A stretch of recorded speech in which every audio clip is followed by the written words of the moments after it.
All right. Looks like we're live. Hey, everyone. Thanks for joining here. Welcome to Run Day podcast webinar edition here. Looks like people are just hopping on. So there we go. We got some people there. So go ahead. Let us know where you're coming in from tonight. And we'll get to some introductions here in a second, and we'll go through some fun topics. I'm definitely excited for this here. This is we were just chatting. Kelly and I were chatting a little bit ahead of time of just how important nutrition is from both a performance and a rehabilitative standpoint, and how that really goes into it. So go ahead, make sure you can introduce yourself in the comment section, and this is where we will put some of your questions as well as they come up, or if you want to have other questions at the end, you can kind of save them to the end, but we'll take those and we'll put them on the screen and be able to answer those and have some good conversation. So it looks like we got Kristen from Boise, Chicago native there. Good. So feel free to introduce yourselves, and we'll just give another minute or two before we introduce Kelly and jump in to some fun conversations here. Kristen's the only one who wants to share where she's coming from here. Good.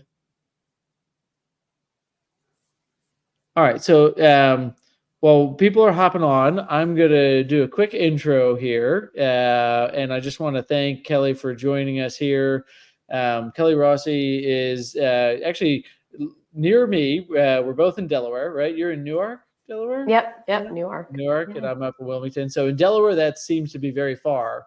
It's only like 25 minutes away, but in Delaware, that's a long way away there. So, but yes, so we're both in Delaware and got connected through University of Delaware connections. And Kelly has been the director of performance nutrition at University of Delaware since 2019.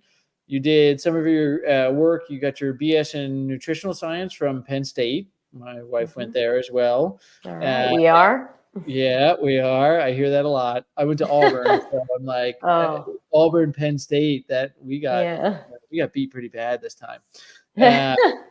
Yes.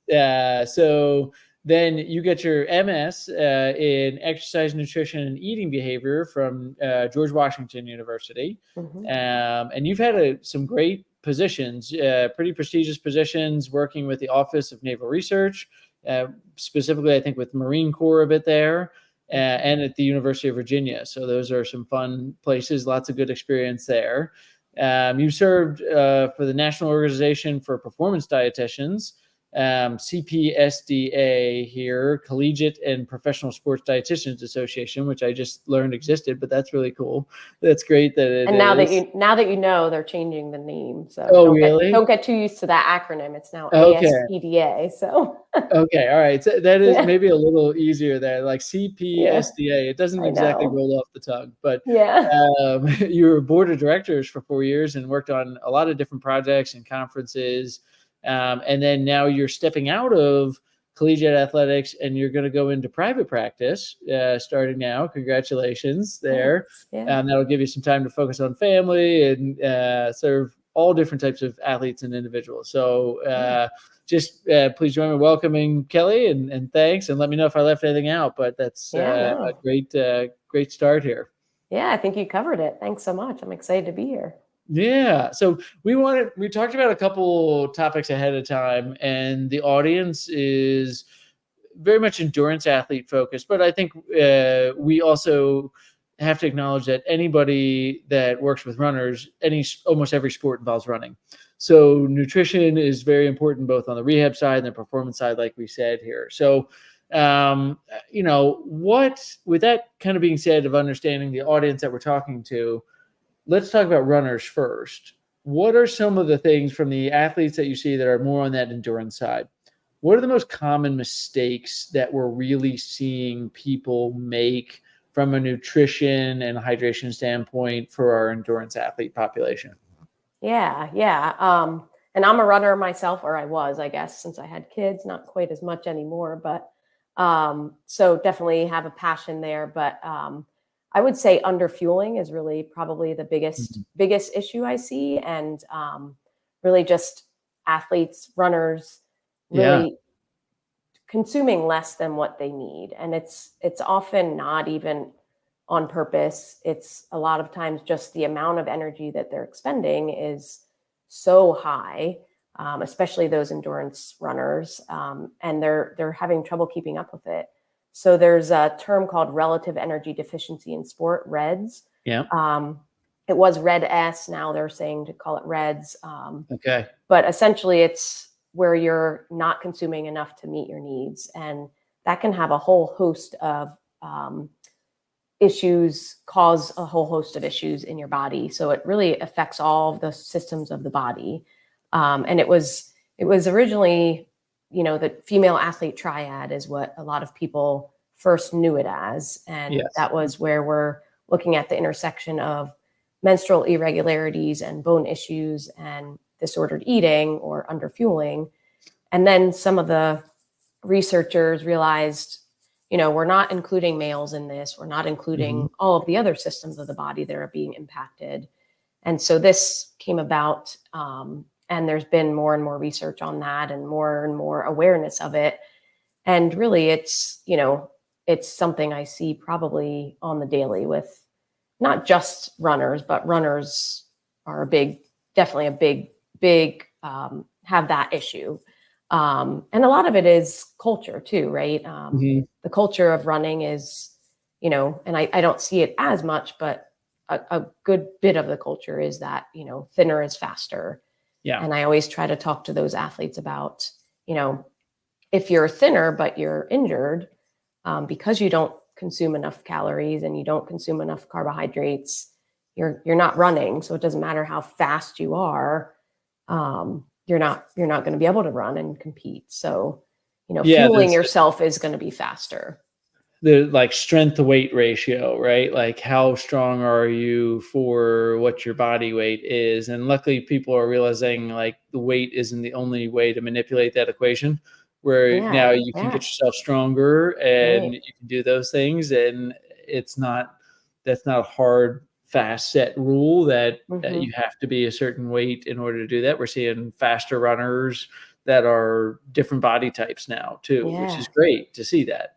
Yeah. And you see that definitely more and more of those athletes are coming out talking about their own struggles too, and how they've learned through those struggles and through those injuries that their body needed to be fueled more. And and I've seen it and worked with multiple runners that have been through the REDS and the underfueling, and some of it is disordered eating and some of it isn't.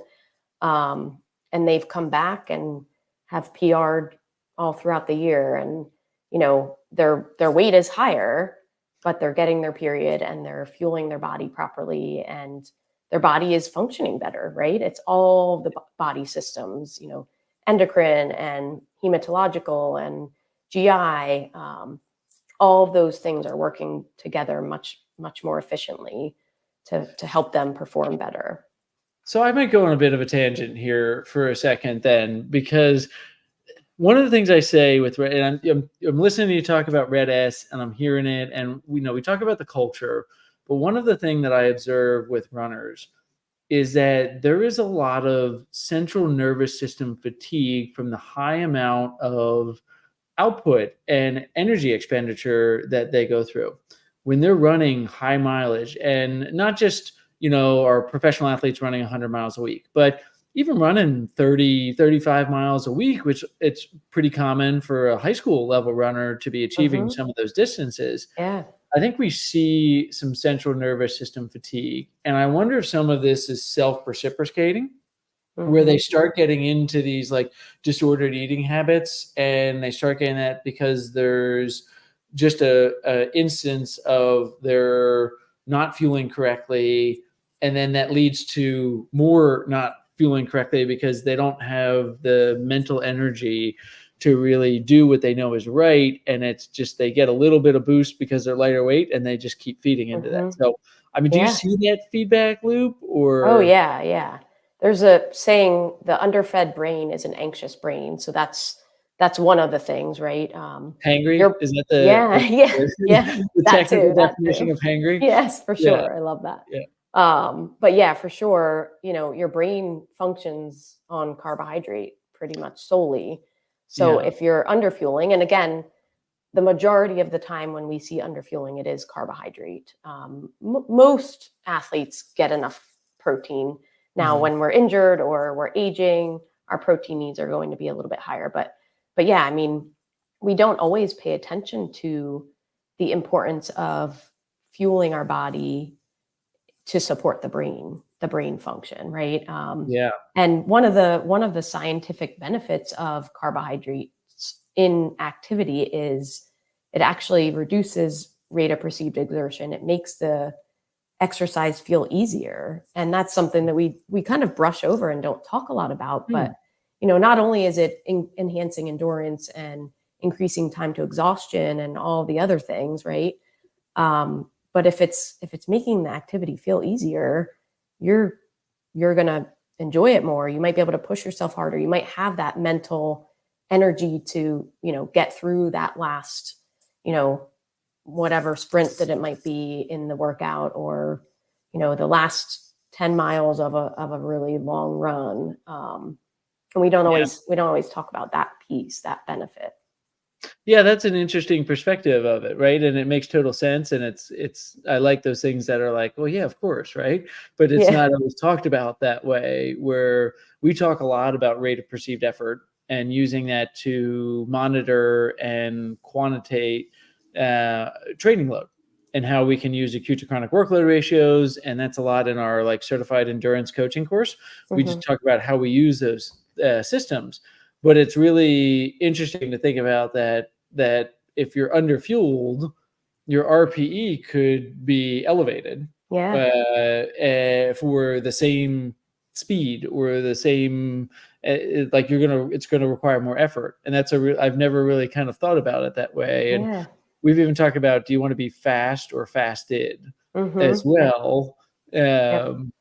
But one of the things, I guess maybe you can speak to this, because I hear what you're saying about carbohydrates, and there's been kind of a shift, right? Where a lot of times before in endurance world, especially in the ultra world, they talk about becoming fat adapted Hmm. and about teaching your body how to use fat as a fuel source more efficiently. And the faster you can run using fat as a fuel source primarily, the longer you can run or the faster you can run at that speed. So, I would love to hear your thoughts on some of those kind of Yeah. statements. Yeah, and there's definitely some science to that for Mhm, sure. And allowing the body to become fat adapted provides more energy overall, right? Because mhm, fat is a more provides more energy for us in terms of amount of calories. The thing that we always want to pay attention to and think about is, even for 100-mile race, for instance, if you do need to sprint at the end and you're fat adapted, that's where you're going to suffer, where you're not going to be able to pull on those quick energy reserves, those quick energy stores, yeah. to be able to create that quick energy for the sprint that you need. Yes. And you don't always think about that as a part of a race that's that distance, but that's definitely something that is important to keep in mind too. So Yeah. so I think there's room for that, but it's also about you know thinking about if you need to be able to push yourself hard at the end, are you going to be able to do that? Right. And it's about understanding what's the goal of the workout. What Hmm. energy system should you be training right now? Are you Yeah. looking to train an aerobic system? Are you Hmm. looking to train an anaerobic system? Okay, Yeah. understanding where those fuel sources come from and fueling your body appropriately and understanding what you can do from that. So, Yeah. um, we're kind of talking about some of the signs where we can see, it sounds like we're talking about even a sign of under undernourishment there. Like, what would you say a runner should look out for? What would be some of those signs that maybe a runner isn't doing a good job with Yeah. proper nutrition, and what are the short and long-term things that they should be tracking Mhm. just to objectify a little bit if Yeah. they are actually doing a good job with their nutrition, because runners love data and Yeah. we can track things. So like, what should we be doing and how should we be understanding that I'm doing good with nutrition or I need to seek some help here with this? Yeah, that's a great question. So, it's not untrue that thinner can be faster, right? So Right. I think we need to be careful about only tracking performance for a short time, right? So, you may become thinner and become faster for a short time, but then there is a Mhm. plateau. So the symptoms can be very similar to like an overtraining syndrome, right? So where we're, having a fatigue that lasts and doesn't go away. Sometimes it can affect sleep, sometimes it may not. But definitely if you're sleeping, 9 hours and you're still tired. Menstrual cycle irregularities for females is definitely a big thing. We don't talk as much about it, but any type of erectile dysfunction for men can Mhm. also be a sign. Anything that's affecting our hormones is going to show up, after underfueling or from extended periods of restriction. Um, Low sex drive, things yep, like low that sex too. drive. Yep. Um, of course, injuries definitely are a Mhm. sign. So, but the hard thing with something like a bone injury is that takes a lot longer to develop. So that may not be an initial sign, but definitely just mental fatigue. Yeah. You know, Feeling like you're not enjoying the workouts or even just the day to day of life. Yeah. Sometimes those things can be a sign that our bodies are like you mentioned, like the central nervous system fatigue, right? Like if we're mentally not there, that's a huge sign as well. But generally it's their performance tends to suffer, the menstrual irregularities. um, and sometimes, a lot of times, I don't see the athlete until they get injured, and then they start to try to figure out, okay, what's actually going on here? Why am I injured? What are the things that are causing that? Yeah. What about things like blood work? How, like, should we be tracking those things? I mean, I know there's some Yeah, big companies like Inside Tracker that do it. I know that there's, we were talking that there's a lot more people looking at that. So, yeah, is that worthwhile? And are there certain things that on our blood work that might show us some signs of over under nourishing there? yeah. That's they haven't come up with super like definite markers yet in terms of REDS diagnoses. Mhm. But definitely blood work, as I mentioned to you earlier, is something that I'm a big proponent of. And I don't think we do enough of it. I think following the trends is really important as well, not just looking at, one number, but, Yeah. checking in every 6 months if we can.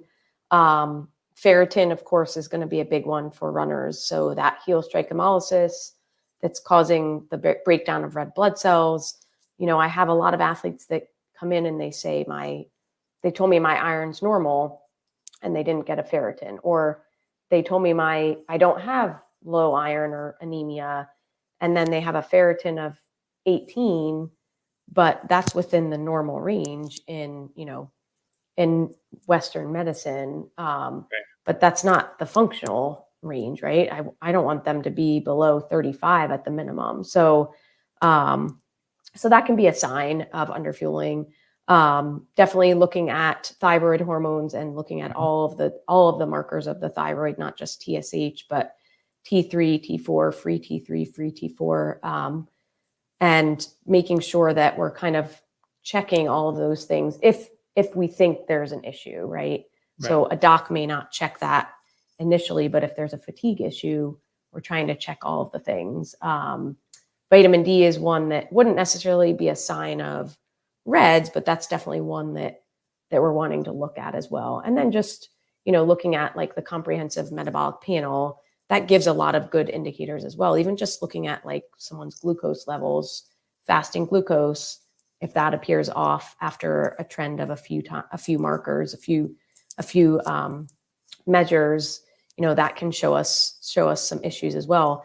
I even have some athletes that flag with low triglycerides, for instance. That can be a sign of malnutrition. Docs aren't always looking at that because generally we're always taught the lower the better for triglycerides and LDLs, for instance. But that, if it's too low, our body does need a certain amount of cholesterol to function. So that's definitely something that can also be another indicator as well. Leptin is something that we can look at as well. Yeah. Yep. Leptin is not as common of a marker of something that's measured, but it's definitely something that can be measured to take a look at as well. Yeah. Along those same lines, you're kind of mentioning vitamin D, and it got me thinking if there's any universal supplements that you think runners would benefit from taking, like is taking a vitamin D supplementation if you live north of Florida. I've heard that kind of as a saying before. If you live north of Florida, you should take vitamin D. Like, are there recommendations that are just universally beneficial for athletes or, runners, to take there? Yeah. I mean, vitamin D is definitely one of those that if you're taking a lower dose, there's usually no concern with, not taking more than what you need. Right. And like you said, where we're located in relation to the equator, if we're above essentially Florida, like you're saying, generally we don't make enough through the sun between the months of September through March. So, if nothing else, taking a vitamin D supplement through those periods, through those months, that can be beneficial. And it has so many benefits. It's important in bone health, but it also plays a role in 200 genetic processes in our body. And it has a role in muscle inflammation and immune health. So there's a lot of things that vitamin D does that we don't always pay attention to. And to get enough through our food, we'd need about 20 glasses of milk a day or 3 servings of wild salmon for it to be like the real functional level where we like our athletes to be, for instance. And I would never really tell an athlete to drink 20 glasses of milk a day, or they won't be consuming all the other nutrients that they need. So yeah, that's one.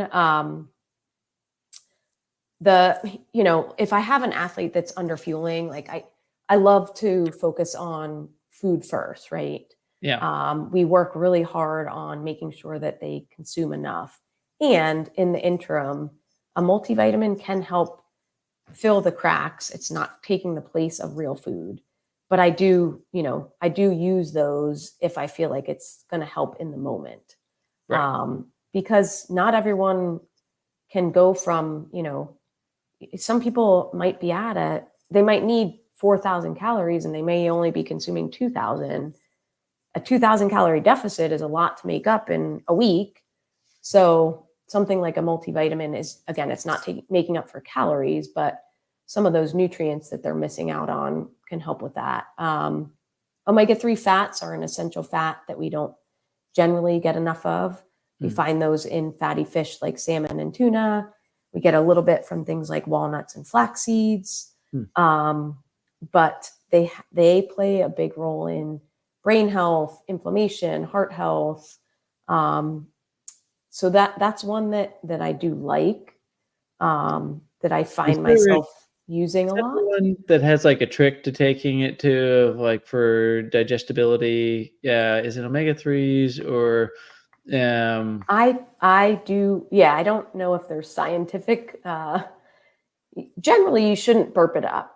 Like you shouldn't have fish burps if it's high quality, right? So, but that's what I've experienced personally in the past with it, where I'm like, I get like fishy burps after taking omega-3s, and yes. So usually, that's usually not a great sign. It's usually, because the hard thing is we don't always know how it's been processed and what the shipping's been like, right? It could be coming from California all the way to Delaware in a hot truck in the middle of, this heat wave we're having. And, that can oxidize the omega-3 fats. But I do usually recommend when I have my runners or athletes take it, I do often say, I try to tell you to eat between each pill. So eat a little bit, have a little bit in your gut before you take anything.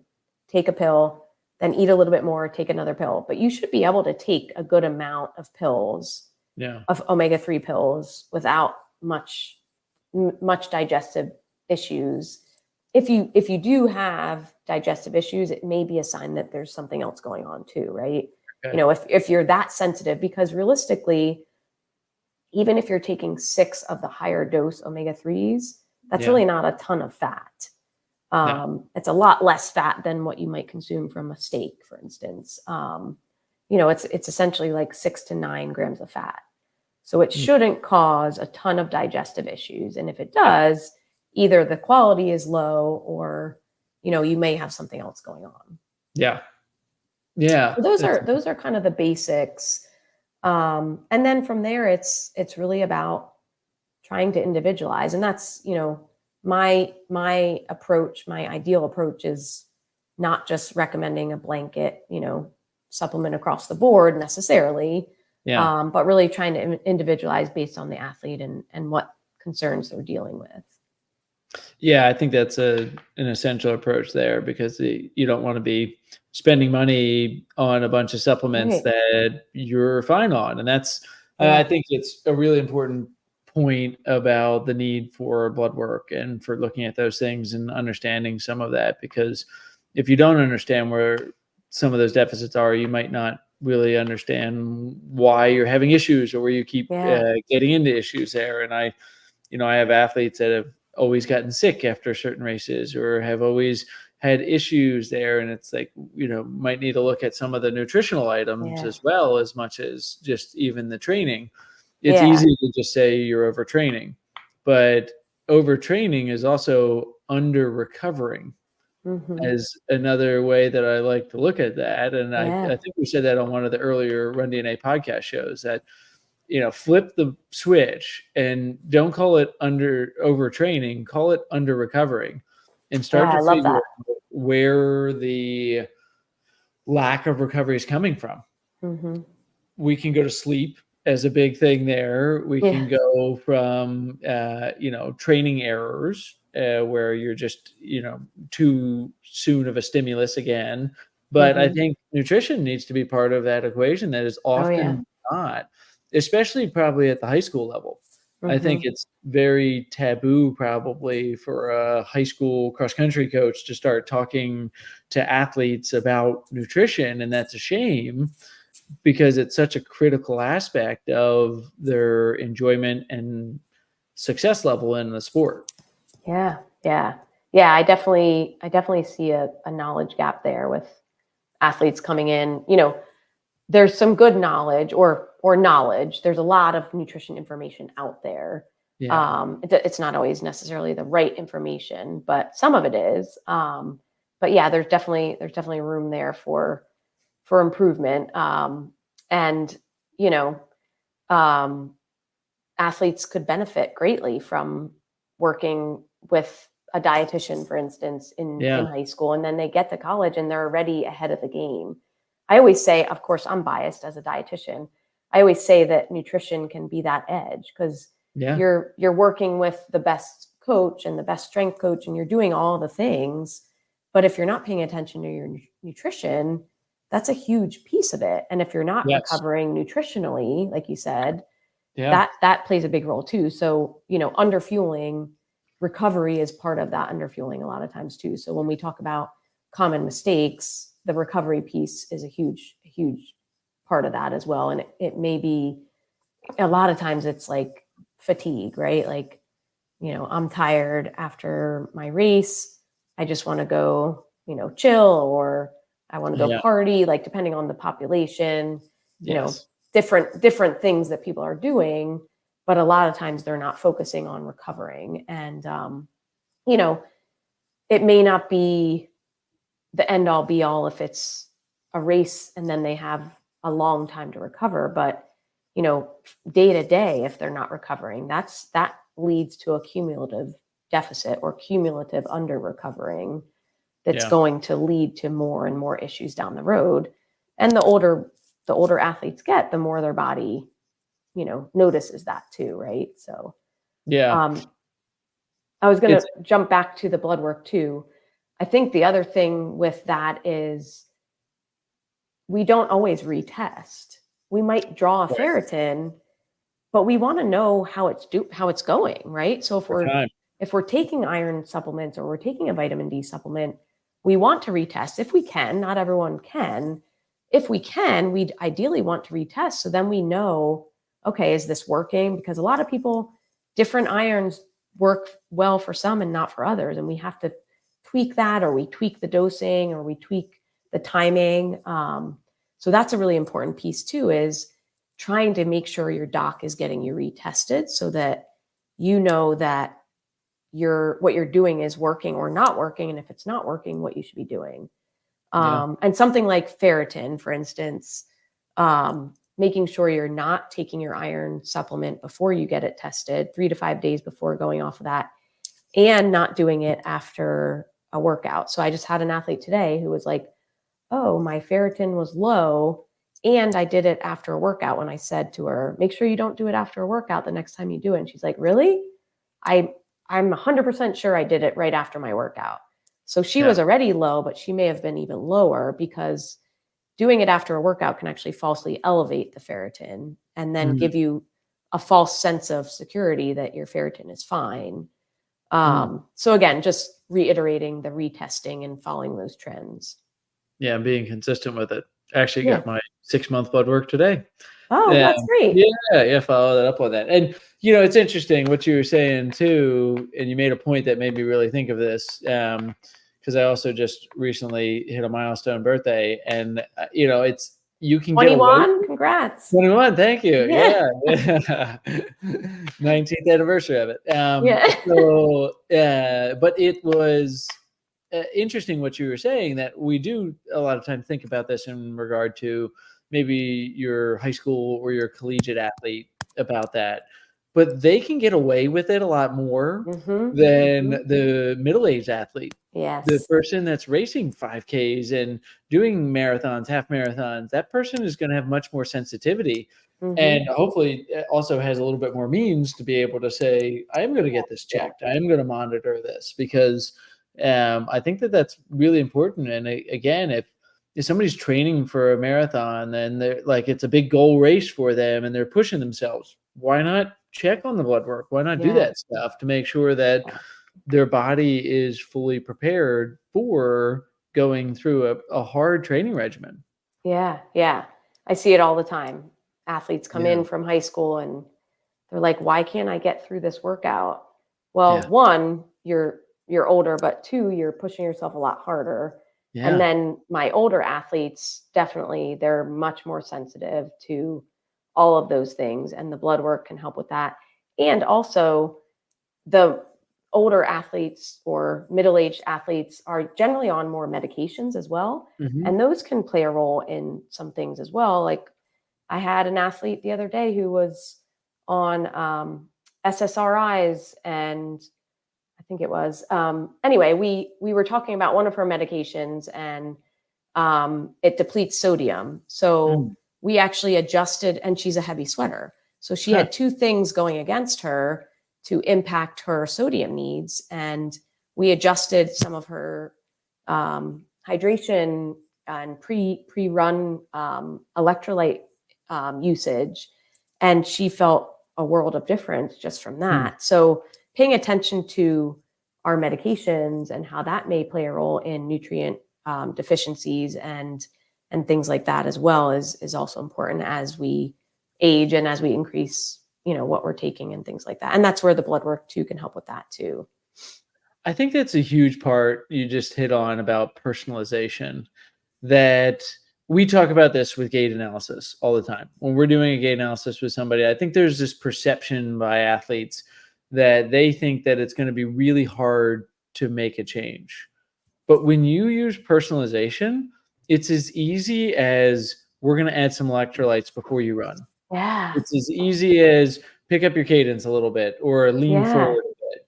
And when you find the right thing, it makes such a big impact. But people don't want to go through that personalization step. They want to go through let's look at all the Instagram Right, people would right. say, oh, well, everyone's taking creatine. I'm going to start taking creatine. Maybe that'll help. Yeah. Everyone does this one workout. Maybe it'll help. Instead of going Mhm. to a coach or a nutritionist, a dietitian, a physical therapist, and figuring out, well, what do I actually need to do? Like, what do I need to do? And Yeah. the story you just shared about the lady needing electrolytes, we have all those stories all the time, but people don't understand that it's simple when you find the thing that actually needs to be changed. And you could see by my huge smile when you said Yeah. that, how I felt about that. Yeah. Yeah, because you said simple, not just individualized, but simple. Because the goal when I'm working with an athlete is not to make it complicated, not to try No. to make their meals look like Instagram photos, but whatever it is that feels easiest to them that we identify in the session, here are 3 things that are going on with you that could use tweaking. What feels easiest and how can we get to that point? I'm not telling them to go, make a perfect meal every night No. necessarily, right? Unless that's something they want to do and they want help with that. It may be that we're just trying to put together the meal to make the plate, but it's 3 different things that don't even go together. But if Right. they're a carb, a protein, and color, then that's fine as long as it's enough carbs and the right amount of protein. Yeah. So, but first it could be as simple as adequacy. If you're Yeah. not getting enough of any of those things, or if you're not getting enough sodium, for instance, it can make a huge difference. So yeah, definitely individualizing and working with the athlete where they are and where they're, things that they're ready to make changes on too. Yeah. Can Yeah. make a huge difference too. They have to be open to it there. Yeah. So, okay. So we've hit on a lot of good topics. I'm going to ask people if they want to start putting any questions in and things that they want to talk about. And I'm going to ask another question here, just kind of a fun Cool. one. But if you want to start putting your questions in the comments and then we can answer them here live, go ahead, put those in the comments. But where do you think the future of nutrition is heading with so much of that, artificial intelligence now and individualization and continuous glucose monitors? Like we see all these like Yeah. technology and things popping up, and Hmm. where do you see the future of nutrition and in sports and science really going? Oh, that's a great question. Gosh, I mean, I know we were talking before we went live. There's a lot more work in the functional space of really diving deeper, and we've touched on this a little bit more. Yeah. Individualizing it even more. So I'm not one to push data to the extremes, right? Yeah. So I think a continuous glucose monitor, for instance, can be really helpful to help us pinpoint some things. I Yeah. don't think it's something that, and this is me, I don't think it's something that I would want an athlete to use all the time, right? I think it would be something I'd want them to use to pinpoint certain things possibly, but it also can be, I mean, data for certain athletes can be a negative Oh because yeah. we have, especially runners. If I were to stereotype, and I again was a runner, so I feel like I can. Um, there's so many type A runners with a lot of disordered eating, and when we get so focused on the numbers, we lose track of what the simple things can be that we can do to make more progress. Yeah. And we can almost become overly preoccupied with it. So I think it's continuing to individualize, but Yeah. um, people love data and love to use it. So I do think that'll continue to happen, right? Sports science and analytics. I mean, we Yeah. just created a department there in the athletic department at UD.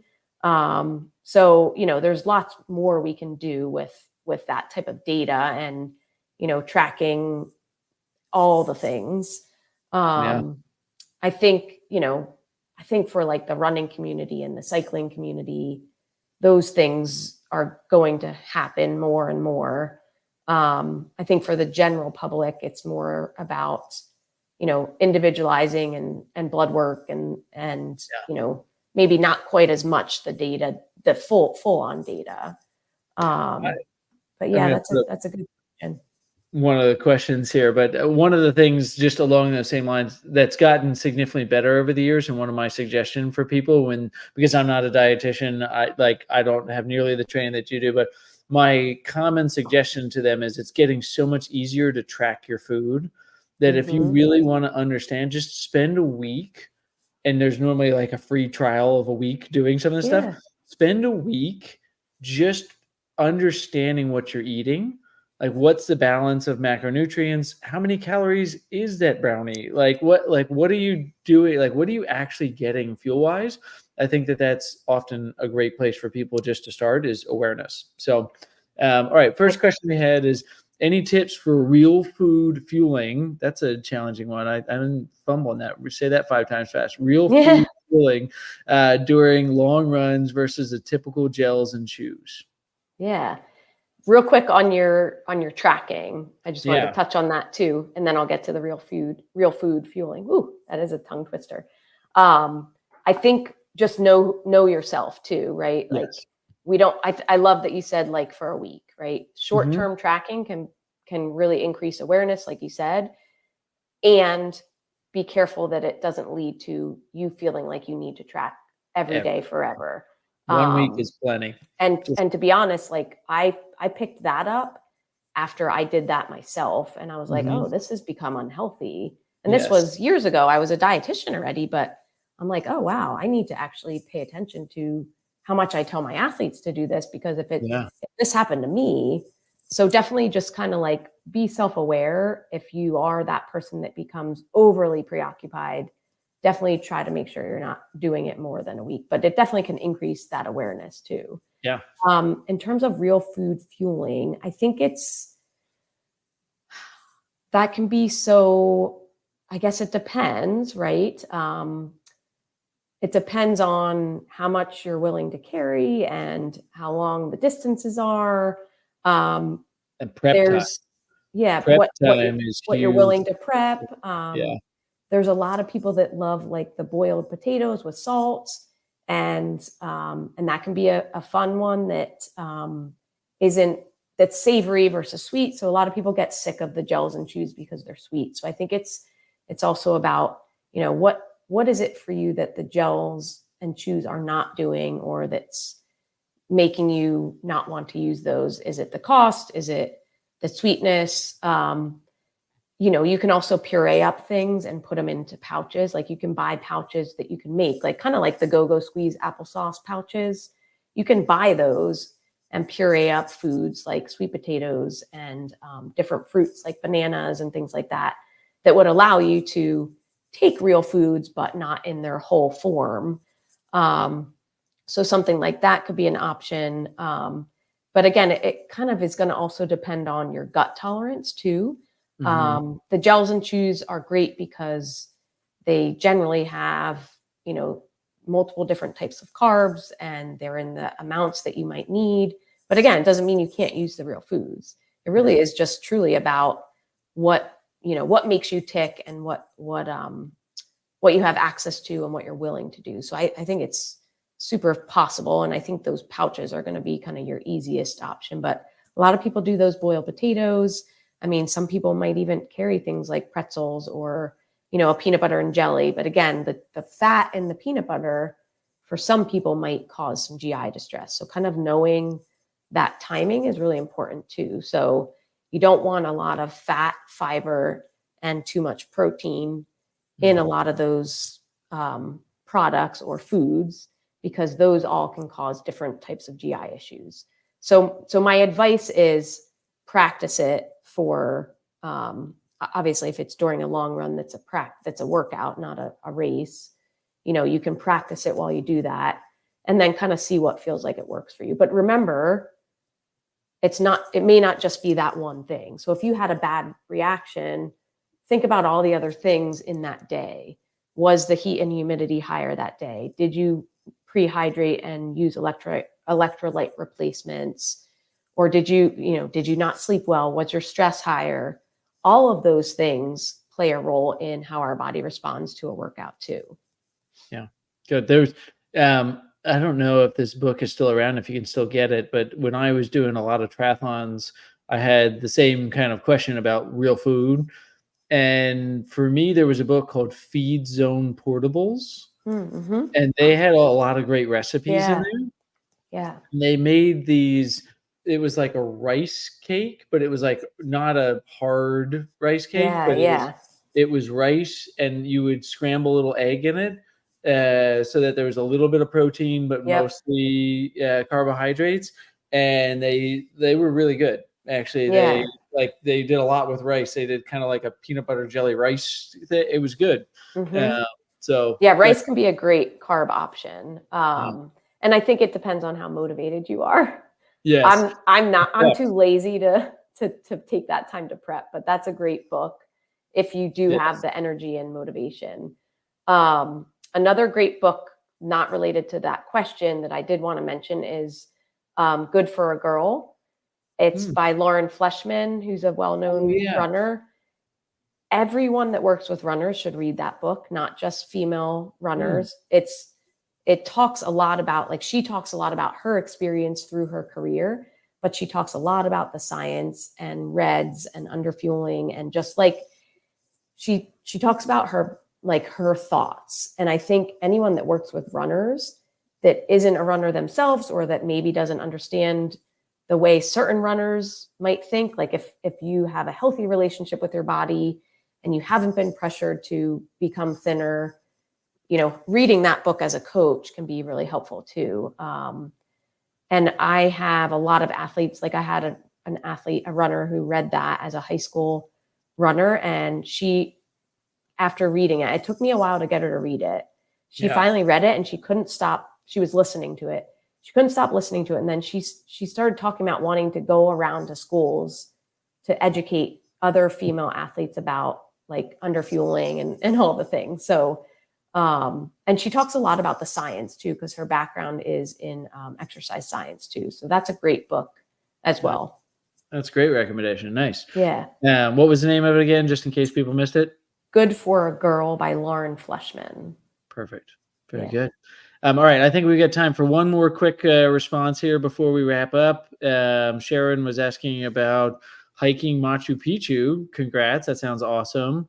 6 to 7 miles. What type of fueling would you recommend during a hike like that?